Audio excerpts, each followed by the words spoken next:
It's the Cloud Chronicles, blazing trails, you know how Johnny moves. Young black mamba dropping the hottest news, like some mad attorney calling audibles. When it's mindset, I don't know how I'ma lose. Keep it 100, we from the 90s, dude. Freshest podcast out, we on the grind for you. Stuck in your head all day, Gorilla Glue. They think they really gon' out me, pull up with the big tech. Call it Silicon Valley, made it through a dark winter, it was getting so cloudy. Now we got the sickest show in the whole county. It's the cold world, better bundle up. Gotta get the shovel when the truck is stuck. In the middle of a blizzard still coming up. Tuning in just so I know what is up. It's the Cloud Chronicles. It's the Cloud Chronicles. Cloud Chronicles. It's the Cloud Chronicles. So we slide into Johnny Blaze, where they got the hottest news.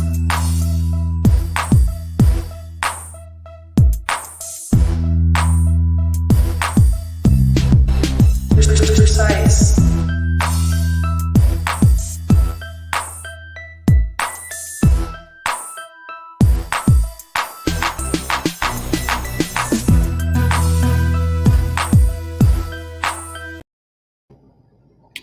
What up, world? We are live. We got a special edition right now, man. I got to bring my friend back. He's one of the head honchos at DFW NORML. You've seen him on this podcast already before, but I had to bring him back. They got a special event going on this week. I'm going to let him talk to you all about it. So without further ado, man, let's welcome back to the Cloud Chronicles my friend Shaun McAlister in the house right now. Oh, Shaun, I don't hear any applause. I don't hear applause. Hello? Can you hear me?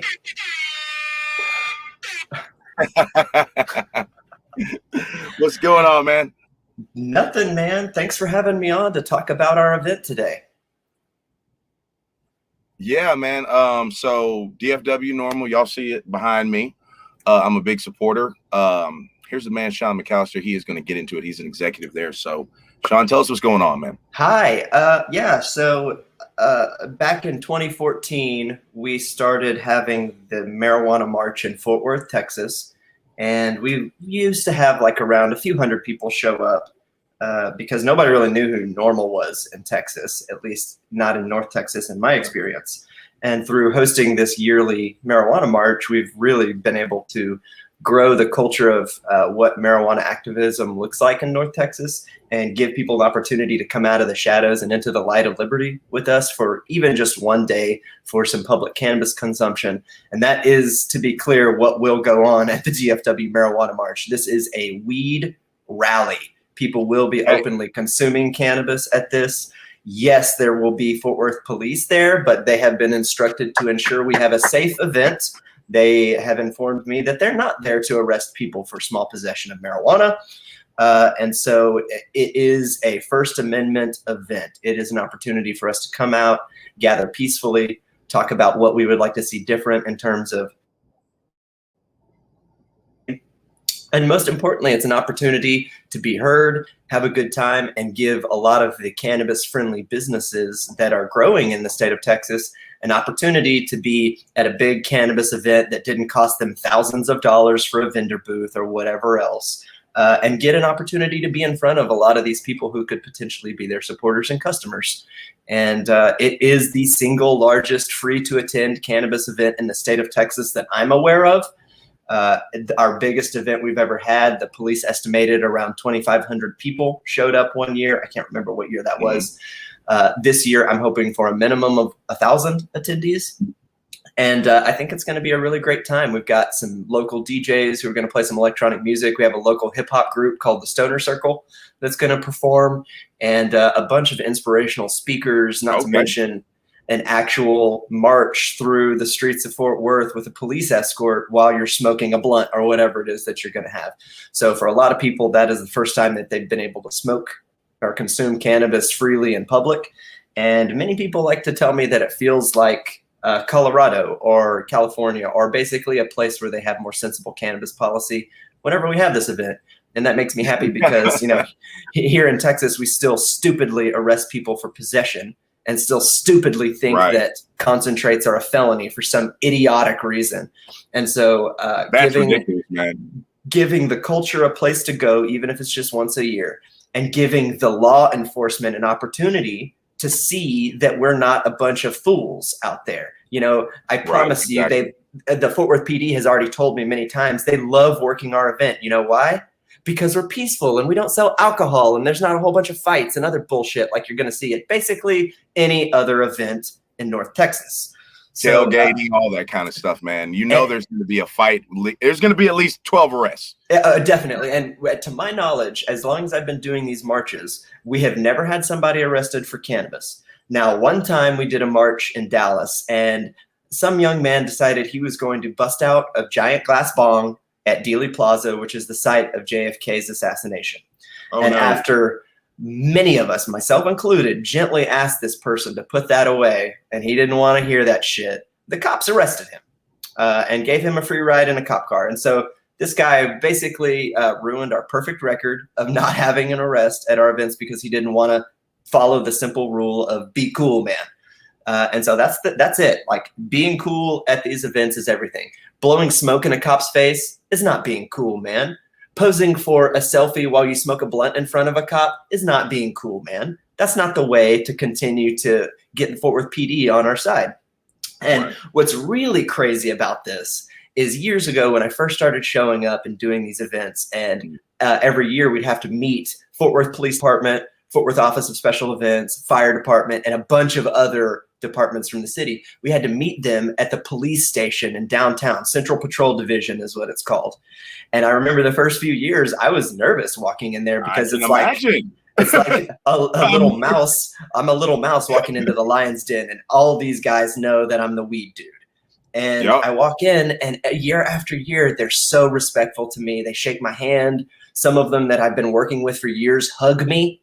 They call me Mr. McAlister, which is my dad's name, not mine. But my point is, like, because we're going about this in a way that's meant to include the city officials and not just like be some, rally that is either going to piss somebody in the city off or whatever. Like, we're actually going about this, going through the steps of including the city, reserving the park, getting all these insurance, doing all these things that basically make this event cost around $5,000 to produce.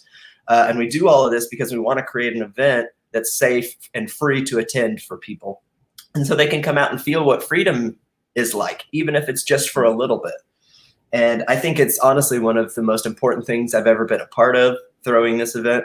I recognize that marches don't change laws. That's one of the biggest criticisms I always get when I throw this event, is that marches don't change laws.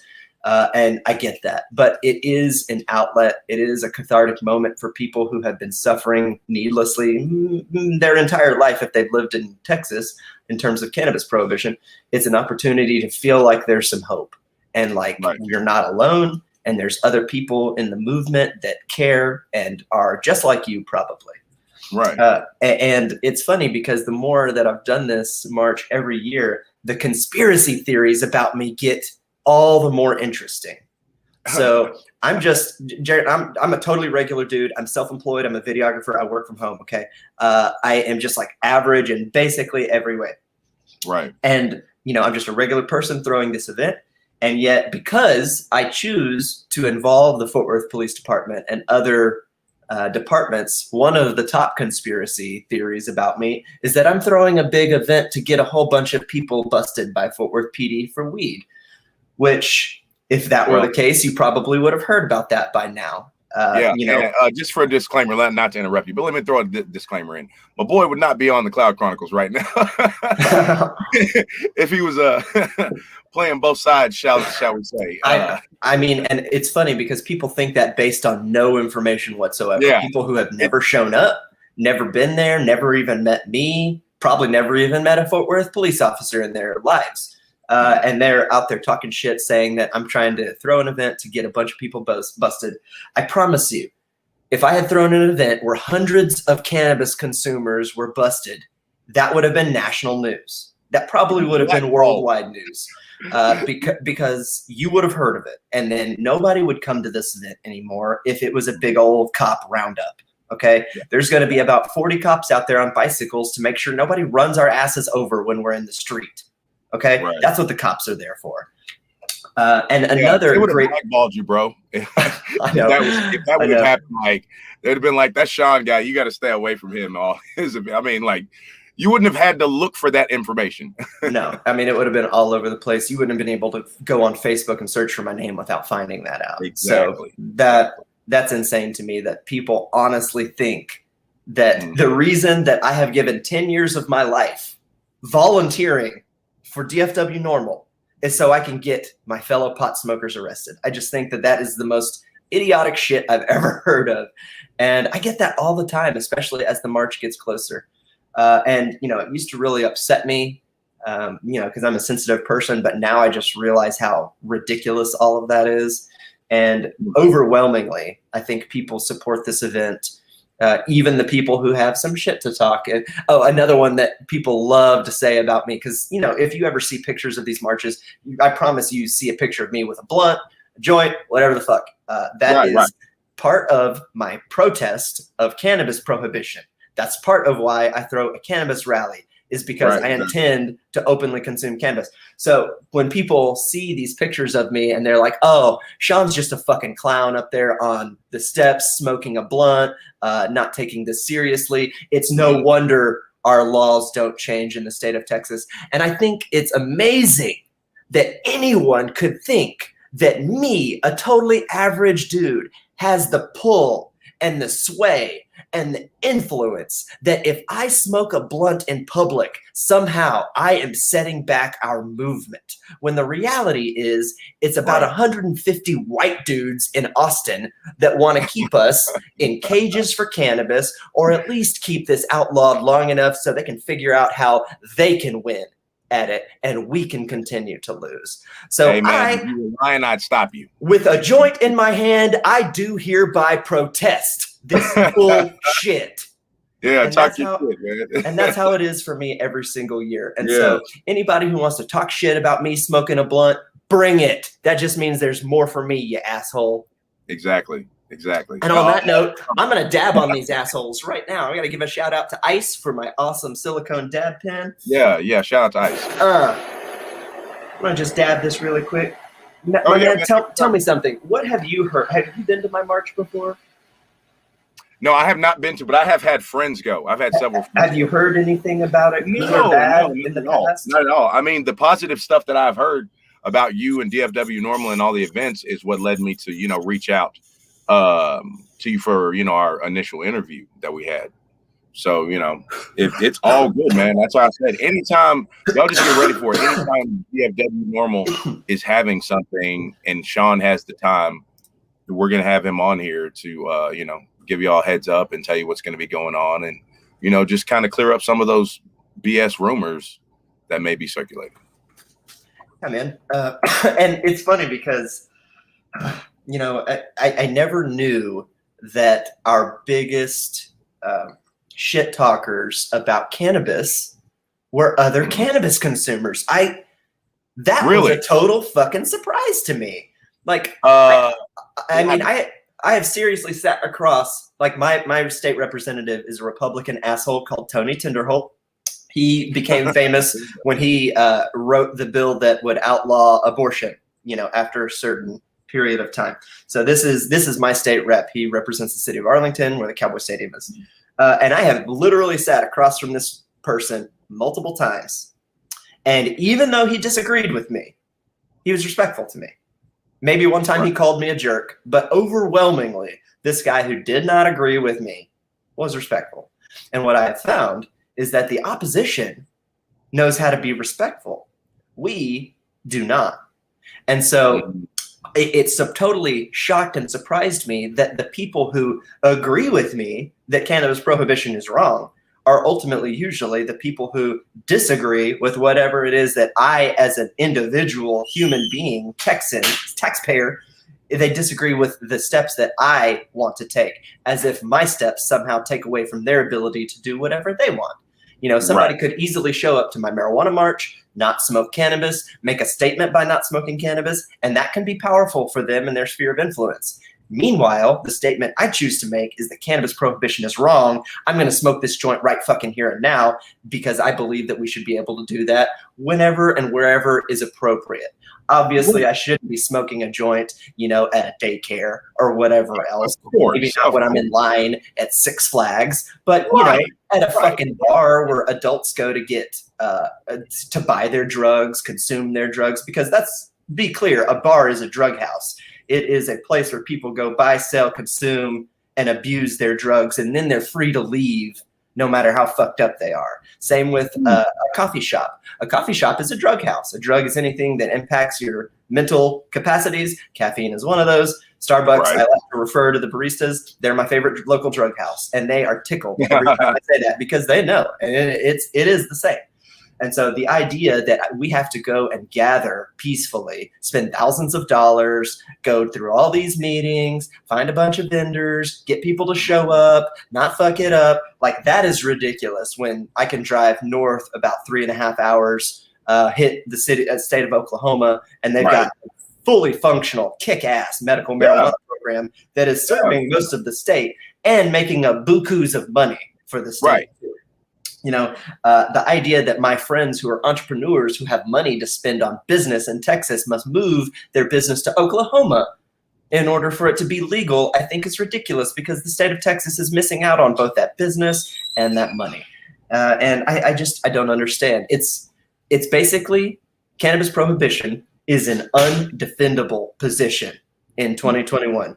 The only people who can defend cannabis prohibition are trying to use a moral argument like, oh, it's not Christian or whatever the fuck else you want to say. And the fact is the moral argument has nothing to do with cannabis. It has everything to do, cannabis has everything to do with people's health, people's choice, their freedom to both medicate themselves how they choose and to relax how they want to. Because Americans, we work hard. A lot of things are expected of us as humans in this day and age. And if we're not able to relax in a meaningful way, well, that just leads to stress, which leads to disease and all kinds of things that, for the most part, I think could be easily avoided. And I believe that cannabis has a role in that. I mean, I'm 36 years old, and I get told all the time that I look so young. I smoke weed every day, girl. I mean, no shit. I only occasionally moisturize my face, but I consume THC on the daily like it's a fucking vitamin. And so I can't concur about that, man. I have never had one person tell me I look like my actual age. Like I'm at least 5. I'm at least 5 behind what I actually am. Yeah, and I don't. It's funny because I don't even care about that, but it's just like a pattern that has developed that people tell me. And so, like, if this is helping me stay young in any way, then that alone is they've got whole stores for shit that's supposedly going to help keep you young. And so, if my 17-year-old son can literally drive down to QT and buy, I don't know, let's say 10 Monster energy drinks, consume all of those and die as a result of that, I don't understand where the issue with somebody that is of age, not 17, by the way, 21, we'll just say, why a 21-year-old adult wouldn't be able to go and do the same thing with cannabis and not die. I don't think that argument has any water anymore. I think that all the bullshit that they used to slang at us as far as reasoning, rhetoric, and gateway theory, all that reefer madness, the people still saying that believe that we don't have access to the internet and we can't Google shit ourselves. And so it's to me, I've been involved with NORML as the director since 2011. It's 2021, so that means I've been doing this, giving away my time for marijuana policy in Texas for 10 years. And this is what I honestly believe. I think that after this latest debacle of our legislative session of us once again not getting meaningful marijuana law reform passed, yes, there was some progress. I don't mean to shit on the progress that was made, but the progress was about that fucking big. Okay. Meanwhile, the entire rest of the country is having strides like that. All right. Exactly. So in my experience, I do not think that the change in Texas cannabis policy is going to come at a state level. I just don't think that. The lawmakers only meet every 2 years. They only meet for a certain amount of time. They literally have to hear thousands of bills during that period, and they don't give a shit about cannabis. They don't. So it's going to be a federal, is what you're saying. We're going to. No, our best hope is federal. I don't think it'll be federal. I mean, that would be. I have been my entire time in NORML, I've been secretly hoping that there would be some federal thing that happens that's just like, oh shit, well fuck you, Texas lawmakers. But if that happens, trust me, I'll throw a party akin to a Super Bowl party. But that's not what I believe will occur. What I think the Trojan horse for us as advocates will be is getting these local district attorneys and police chiefs to stop going after small possession of marijuana. Because we as the citizens can sit down with the district attorney assistants and all these people. And I promise Tarrant County District Attorney's Office, where the Dallas Cowboy Stadium is, the Texas Ranger Stadium is, Six Flags Over Texas, it's basically the entertainment center of North Texas. I promise one district attorney who changes her mind about marijuana enforcement in a big place like Arlington, that gets felt in all the cities that touch it, all the counties that touch it. And once you start getting entire counties that are no longer going after cannabis as hard, it becomes what's known as a de facto decriminalization. So it is not actually a law, but it is something that the district attorney is saying, look, lowest priority enforcement for marijuana. And, we want you to go after jaywalking before we go after somebody for a joint. And that can happen. And that's not something that needs to have our lawmakers buy in. It's not something that requires thousands of dollars to do. It requires us as citizens recognizing who our local officials are, making an appointment, and having a very polite, respectful, and humble conversation with them where we say, I think we can do better. And I want you, Mr. or Miss District Attorney, to help us be better so that police have more resources to go after the bad guys. And so that businesses have the freedom to open up and do business here. And so patients have the freedom to both use their medicine safely and also eventually access it safely.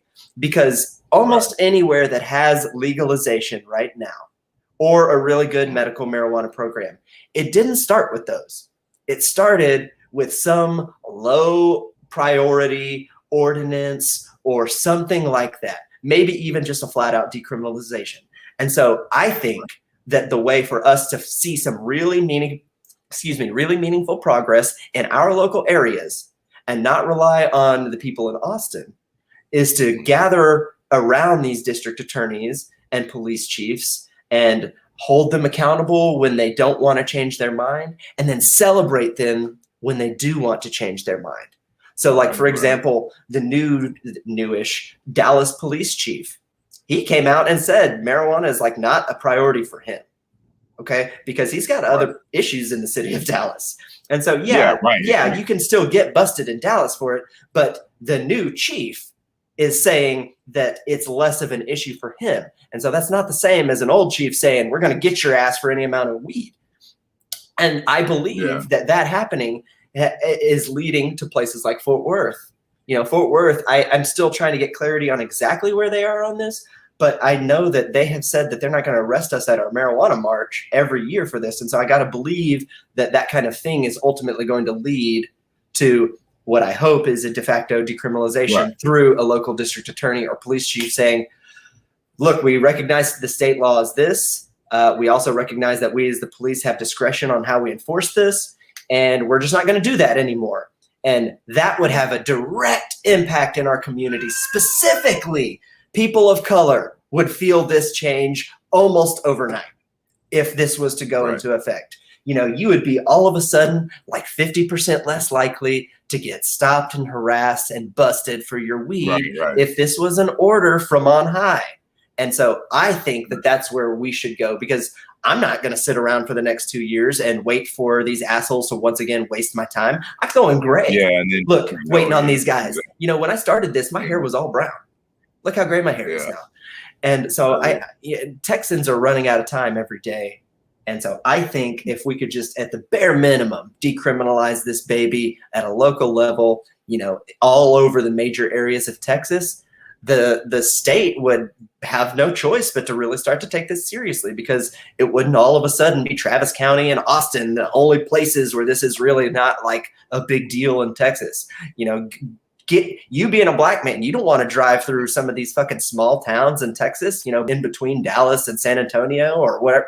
I mean, you certainly not. I live in a small town, man. Tell me about it, bro. Yeah, I live in a small town. And even any one of us is subject to having our lives ruined and our rights violated over our choice of an herbal, non-toxic substance that we could literally find growing in nature. All right. So for me, the priority is for sure decriminalizing this thing so that more shops can feel free to carry products that may be a little edgy, let's just say. Yeah. So more people can feel comfortable trying medicine that you know, have been afraid to do so their entire lives because they're just waiting for it to be legal, you know. And if somebody could feel like, oh man, I'm not going to go to jail if I try a joint and see if it helps my arthritis, I think more people are going to want to try that, and I think more people are going to find relief from this natural substance. So before I let you go, man, tell me real quick, what people that have never been to the march, just tell me real quick, tell them like what they can be expecting, like as far as like just, you know, just a couple activities that, you know, like they've never been. Yeah. So number one, it's at a park that has about 16 parking spots at it. So you're going to need to plan to find a parking lot or garage. It's downtown. They're everywhere. So don't stress about not parking at the park. Number two, the gates open at 2 o'clock, but you can show up as early as noon.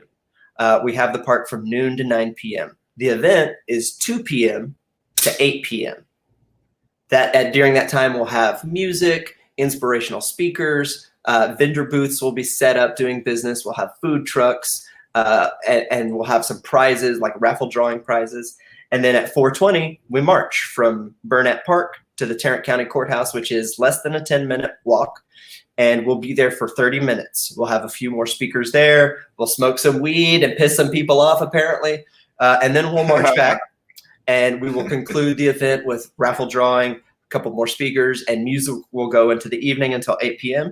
And we've got some really excellent DJs, Texas DJs, who are playing music, and a local hip-hop group called the Stoner Circle, who will be performing for us.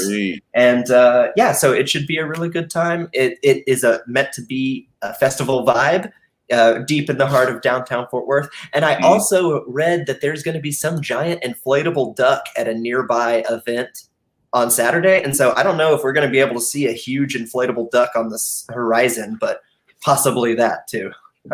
And then the march itself will literally be in the streets. We will take it to the streets. We'll smoke. We will have a police escort. And yeah, it'll be a damn fun time. I hope for some excellent drone video. And it's really cool marching through the streets and seeing all the people coming out of the businesses and stuff and like filming us and like giving us thumbs up. Yeah. And even better when they're giving us thumbs downs. And hey, tell them where they can find like the DFW, like the all the social media pages for DFW NORML and everything if they want to like look it up, and yours as well. DFW NORML.org is our website. DFW NORML on Instagram, Facebook. We have some Facebook groups too. And if you care and want to follow my weirdo antics, it's just I am Shaun, IAMSHAUN on Instagram. And I will see you on Saturday, and bring me a joint to smoke, won't you? Yes. Hey, man. Hey, thank you so much, bro, for sitting down with me today. We got it together. It was quick, but hey, we got it together. We got a lot of good information out, man, as usual. You know, you're welcome back anytime. Get the next event, and we'll have some more information. And hey, man, if you have time, maybe after this event, and we can talk about how the event went. Yeah, sounds good to me. You just book me and I'll be there. All right, man. Cool. Hey, man, this is the Cloud Chronicles. This is Shaun McAlister of DFW NORML. I'm Jerry and Blaze, your host. At the end of the episode, I always like to say mental health is real. You take care of this, it'll take care of you. Tell somebody you love them. Peace. Namaste. We are out. Smoke one for the nation.